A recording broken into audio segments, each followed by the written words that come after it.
ಚಿತ್ರದುರ್ಗದ ರೇಣುಕಾಸ್ವಾಮಿ ಕೊಲೆ ಪ್ರಕರಣಕ್ಕೆ ಸಂಬಂಧಪಟ್ಟಂತೆ A1 ಪವಿತ್ರ ಗೌಡಗೆ ಆಯ್ತಪ್ಪ ಮನೆ ಊಟ ಕೊಡಬಹುದು ಇವರಿಗೆ, ಆದರೆ ವಾರಕ್ಕೊಂದು ಸಲ ಕೊಡಬಹುದು ಅಂತೇಳಿ ಸೆಷನ್ಸ್ ಕೋರ್ಟ್ ಒಂದು ತೀರ್ಪನ್ನು ಬರೆದಿತ್ತು.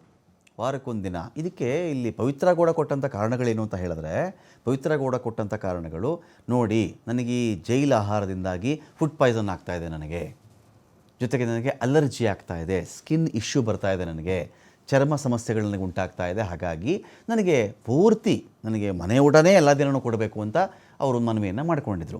ಸೆಷನ್ಸ್ ಕೋರ್ಟ್ ಏನು ಮಾಡ್ತು, ಇದನ್ನೆಲ್ಲ ಗಮನಿಸಿದ ಮೇಲೆ, ನೋಡಮ್ಮ ನಿನಗೆ ವಾರ ಪೂರ್ತಿ ಆ ಥರ ಊಟ ಕೊಡೋಕ್ಕಾಗಲ್ಲ, ವಾರದಲ್ಲಿ ಒಂದು ದಿನ ನೀನು ಮನೆಯಿಂದ ಊಟ ತರಿಸ್ಕೊಂಡು ತಿನ್ನಬಹುದು ಅಂಥೇಳಿ ಒಂದು ಆರ್ಡ್ರ್ ಮಾಡಿತ್ತು. ಈ ವಿಚಾರಕ್ಕೆ ಕಾರಾಗೃಹದ ಕಡೆಯಿಂದ, ಸರ್ಕಾರದ ಕಡೆಯಿಂದ ಮೇಲ್ಮನವಿ ಹೋದರು ಹೈಕೋರ್ಟ್ಗೆ. ಏನಿದು, ಯಾವ ಥರ ಸುಪ್ರೀಂ ಕೋರ್ಟ್ ಗೈಡ್ಲೈನ್ಸ್ ಏನಿದೆ, ಇವರು ಯಾರಿಗೂ ವಿಶೇಷ ಟ್ರೀಟ್ಮೆಂಟ್ ಕೊಡುವಂತಿಲ್ಲ.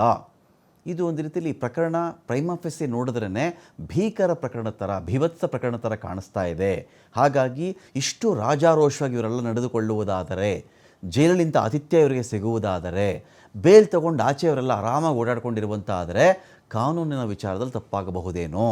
ಹಾಗಾಗಿ ಇವರುಗಳಿಗೆ ಯಾವುದೇ ಕಾರಣಕ್ಕೂ ಬೇಲ್ ಕೊಡಬಾರದು, ಜೊತೆಗೆ ಸ್ಪೆಷಲ್ ಟ್ರೀಟ್ಮೆಂಟ್ ಇಲ್ಲ ಅಂತ ಸುಪ್ರೀಂ ಕೋರ್ಟ್ನ ಆರ್ಡ್ರ್ ಇತ್ತು. ಈಗೇನಾಗಿದೆ, ಸೆಷನ್ಸ್ ಕೋರ್ಟ್ ಏನು ಆರ್ಡ್ರ್ ಮಾಡಿತ್ತಲ್ಲ, ಒಂದಿನ ತಿನ್ನಬಹುದು ಅವರೆಲ್ಲ ಮನೆ ಊಟ ಅಂಥೇಳಿ, ಅದಕ್ಕೆ ಹೈಕೋರ್ಟ್ ನ್ಯಾಯಮೂರ್ತಿ ನಾಗಪ್ರಸನ್ನ ಅವರ ಪೀಠ ಏನು ಮಾಡಿದೆ, ಸುಪ್ರೀಂ ಕೋರ್ಟ್ ಆದೇಶವನ್ನು SP ಓದ್ತಾರೆ, ಬೇನ್ ಜಗದೀಶ್. ಸುಪ್ರೀಂ ಕೋರ್ಟ್ ಆದೇಶವನ್ನು ಇಲ್ಲಿ ಉಲ್ಲಂಘನೆ ಮಾಡಿಬಿಟ್ರೆ ಕ್ರಮ ಆಗಿಬಿಡುತ್ತೆ, ಹೀಗಾಗಿ ಮನೆ ಊಟ ಕೊಡಲಿಕ್ಕೆ ಅವಕಾಶವನ್ನೇ ಕೊಡಬಾರ್ದು ಸ್ವಾಮಿ ಅಂತ ವಾದವನ್ನು ಮಾಡ್ತಾರೆ. ವೈದ್ಯರ ಸಲಹೆ ಮೇರೆಗೆ ಊಟ ಕೊಡಲು ಸೆಷನ್ಸ್ ಕೋರ್ಟ್ ಸೂಚನೆ ಕೊಟ್ಟಿತ್ತಷ್ಟೇ. ಇವರಿಗೇನೋ ಸಮಸ್ಯೆ ಆಗ್ತಾಯಿದೆ, ಫುಡ್ ಪಾಯ್ಸನ್ ಆಗ್ತಾಯಿದೆ, ಹಾಗೆ ಹೀಗೆ ಅಂತ. ಜೊತೆಗೆ ವಾರಕ್ಕೆ ಒಂದಿನ ಮಾತ್ರ ಊಟ ಕೊಡಲಿಕ್ಕೆ ಅವಕಾಶ ಕೊಟ್ಟಿತ್ತು. ಸೆಷನ್ಸ್ ಕೋರ್ಟ್ ಆದೇಶವನ್ನು ಜೈಲು ಅಧಿಕಾರಿಗಳು ಕ್ವಶನ್ ಮಾಡಿದರು.